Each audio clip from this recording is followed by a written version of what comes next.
Question 14 है अ 1.2 metre tall girl, ठीक है, sports a balloon moving with the wind, ठीक है। एक बलून है और एक गर्ल क्या कर रही है, एक बलून को उड़ा रही है। तो गर्ल की हाइट है 1.2, तो ये सी डी गर्ल की हाइट है और वो बलून को उड़ा रही है और वो विंड की डायरेक्शन में फ्लो कर रहा है।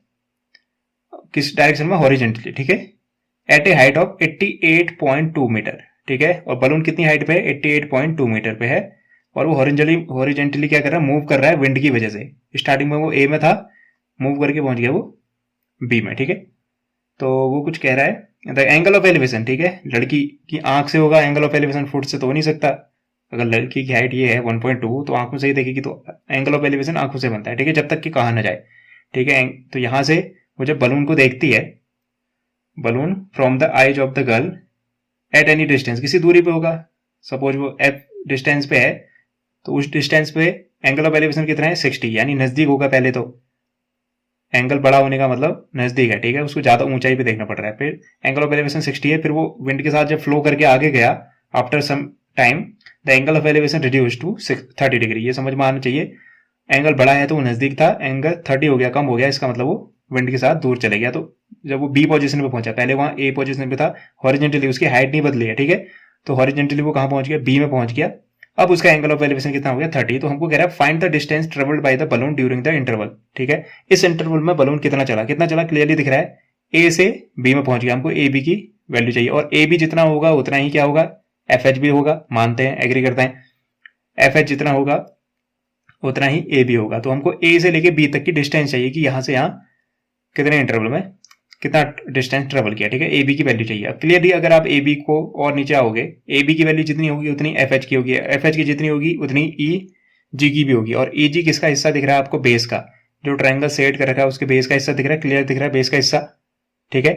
तो बेस दिख रहा है और यहां से जो हमको गिवन है, जो हाइट है, बलून जिस हाइट पे उड़ रहा है वो क्या है? परपेंडिकुलर की तरह काम कर रही है। हालांकि इतना सा हिस्सा ही है, क्योंकि गर्ल की हाइट है 1.2, तो आप 88.2 में से 1.2 माइनस करोगे तो आपको क्या मिलेगा? बीजी, यानी इस ट्रायंगल का परपेंडिकुलर। तो परपेंडिकुलर और बेस, तो कौन सा ट्रिग्नोमेट्रिक रेशियो इस्तेमाल करेंगे? 10, ठीक है। लेकिन उससे पहले हम बीजी की वैल्यू फाइंड कर लेते हैं। हमको अल्टीमेटली फाइंड क्या करना है? हमको ईजी फाइंड करना है। ईजी, एफ एच और ए बी तीनों की तीनों सेम है, तीनों वैल्यू इक्वल है आपस में, ठीक है। तो पहले हम बीजी फाइंड कर लेते हैं। तो बीजी हमारा कितना हो जाएगा? बीजी हो जाएगा बी एच में से सी डी, या जी एच माइनस कर देते हैं। सी डी और जी एच आपस में इक्वल होंगे, ठीक है, क्योंकि अगर लड़की 1.2 मीटर हाइट पे यहाँ पे है तो वही तो हमने यहाँ पे मेजर कर रखा है, ठीक है। यहाँ से एक हॉरिजेंटल लाइन ड्रॉ कर दिया पैरेलल, ठीक है, जो इसके पैरेलल है। हॉरिजेंटल लाइन ड्रॉ करोगे, यहाँ 1.2 पे ड्रॉ किया तो ऑटोमेटिकली यहाँ भी 1.2 होगा। तो 88.2 से 1.2 माइनस कर लेते हैं, बीच की वैल्यू फाइंड कर लेते हैं, ठीक है। और यहाँ पे लिख लेते हैं लेट इनिशियल पोजीशन क्या थी बलून की? ए थी। लेट द initial position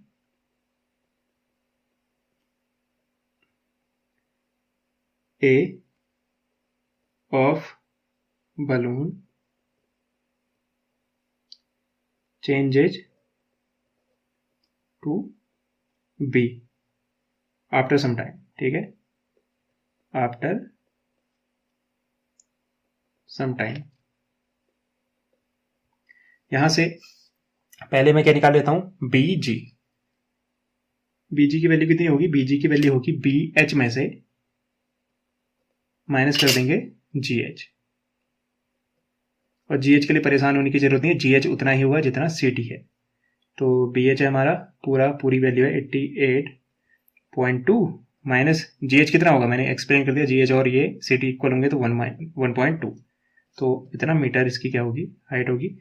ये जो बीजी की लेंथ होगी, तो 88 में से 1 माइनस करोगे कितना बन जाएगा? 87, और 0.2 कैंसिल आउट हो जाएगा, तो 87 मीटर बीजी की जो वैल्यू है 87 मीटर है। अब मैं क्या कर लेता हूं, इस ट्रायंगल, किसी भी ट्रायंगल को ले सकते हैं, किसको लें? इसको भी ले सकते हो क्योंकि दोनों के लिए बीसी क्या सेम है। पहले छोटा ट्रायंगल लेते हैं ए सी ई, ठीक है। इन ट्रायंगल ए सी ई दोनों में 10 का ही यूज होगा।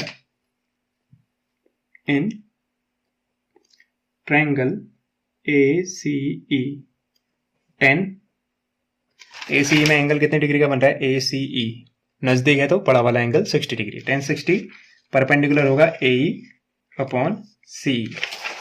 tan 60 is equal to AE upon CE, ठीक है। और tan 60 की वैल्यू कितनी होती है हमारी? √3। तो ये हो गया √3 इज इक्वल टू AE। अब AE के लिए परेशान होने की जरूरत नहीं है, क्योंकि BG और AE क्या होंगे? आपस में इक्वल होंगे, ठीक है। ये लाइन अगर पैरेलल है, ठीक है, ये ग्राउंड है, ग्राउंड के पैरेलल हमने ये लाइन ड्रॉ कर रखी है, तो AE और BG इक्वल होंगे। BG हमने कितने ढूंढा था? 87, तो इसको ऐसे भी लिख सकते हैं, ये क्या है? AE ही है, ठीक है। तो परेशान होने की जरूरत नहीं है, तो AE की जगह हम क्या लिख देंगे? 87 मीटर, ठीक है। AE और BG इक्वल है, तो यहां पे आ जाएगा 87 अपॉन CE।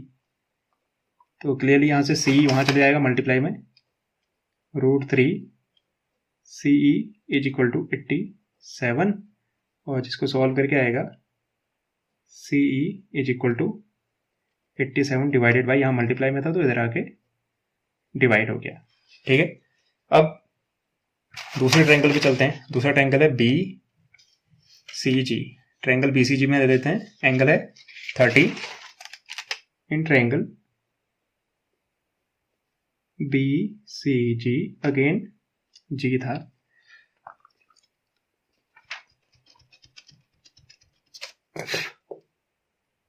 G यहाँ पे आएगा tan 30 degree is equal to again perpendicular upon base. Perpendicular क्या होगा? BG।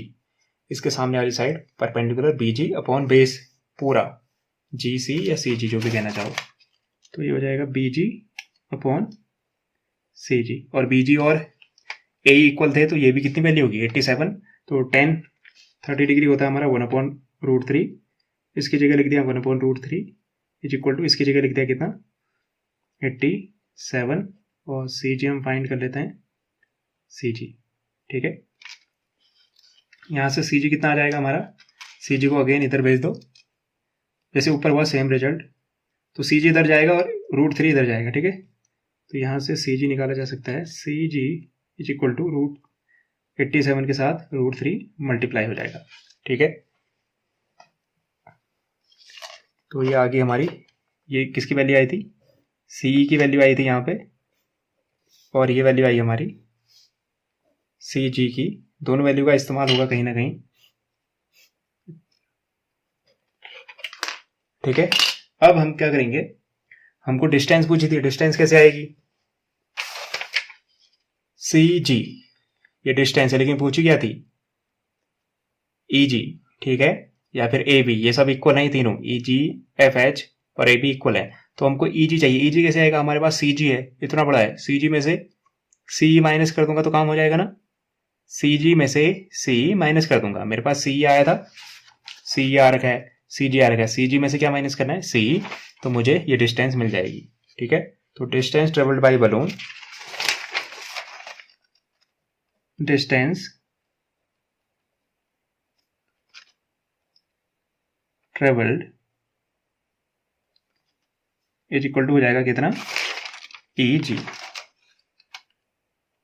और EG को क्या लिखा जा सकता है? CG माइनस CE, और CG आया था हमारा 87√3, और ये आया था 87 अपॉन √3, ठीक है। क्लियरली दिख रहा है दोनों में 87 है। 87 बाहर ले लेते हैं, अंदर बचेगा √3 माइनस 87 बाहर लिया तो ये बन जाएगा 1। जिसको कॉमन लेते हैं ना उससे डिवाइड कर देते हैं। 87 कॉमन लिया तो 87 से डिवाइड करोगे तो 87 से 87 कटेगा, √3 बचेगा, माइनस की जगह माइनस। यहाँ 87 से डिवाइड करोगे, 87 से 87 1/√3। अब इसको सॉल्व कर लेते हैं, एलसीएम ले लेते हैं। ये √3 यहाँ मल्टीप्लाई हो जाएगा तो √3 का स्क्वायर माइनस 1 अपॉन में एलसीएम आ जाएगा आपका √3, ठीक है। ये कैसे हुआ? यहाँ पे 1 था, इसके नीचे कुछ नहीं है तो 1 है। 1 और √3 का एलसीएम हमेशा √3 होगा। √3 1 के साथ मल्टीप्लाई होगा, 1 √3 के साथ, तो दोनों को आपस में मल्टीप्लाई किया, √3 आया। √3 यहाँ क्रॉस मल्टीप्लाई होगा, 1 इधर, तो 1 को 1 से मल्टीप्लाई करेंगे, सेम रिजल्ट ही रहेगा। अब रूट और स्क्वायर एक दूसरे को कैंसिल आउट कर देते हैं, तो ये बनेगा 87 3 माइनस 1 अपॉन में क्या है? √3। तो क्लियरली इसको सॉल्व करके आएगा 87 इंटू 3 माइनस 1 कितना होता है 2/√3। ठीक है, तो हम सही चल रहे हैं उम्मीद है। तो इसको क्या लिखा जा सकता है, इसका डबल करें या फिर क्या किया जा सकता है, √3 से ऊपर नीचे मल्टीप्लाई किया जा सकता है। ठीक है, रेशनलाइज कर देते हैं। √3 से ऊपर नीचे मल्टीप्लाई करते हैं। √3 से ऊपर भी मल्टीप्लाई करते हैं, √3 से नीचे भी मल्टीप्लाई करते हैं। नीचे √3 क्या कन्वर्ट हो जाएगा, नीचे का √3 कन्वर्ट कर देगा आपको 3 में, क्योंकि √3 का स्क्वायर कितना होता है 3।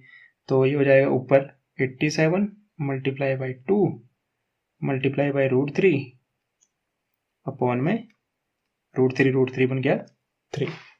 ठीक है, ऐसा हो गया। सॉल्व करने पे 3 से कैंसिल आउट होगा कि नहीं होगा, 7 2 जा 14 एंड 1 15, तो ये 3 से ये कैंसिल आउट हो सकता है। 3 से हम इसको कैंसिल आउट कर सकते हैं कितने टाइम, 3 2 जा 6, कितना बचा 2 27, 3 9 जा 27, तो ये बन गया 29। 29 का डबल कर देते हैं, 29 किससे मल्टीप्लाई हो रहा है 2 से, 29 का डबल कितना हो जाएगा 30 का डबल, अगर 30 होता 30 का डबल 60, 60 में से 2 माइनस कर दो 58, तो ये 58 ये √3 इसके साथ मल्टीप्लाई में इतना मीटर। उम्मीद करता हूँ आपको ये एक्सप्लेनेशन पसंद आया होगा और समझ भी आया होगा। Thank you and have a nice day.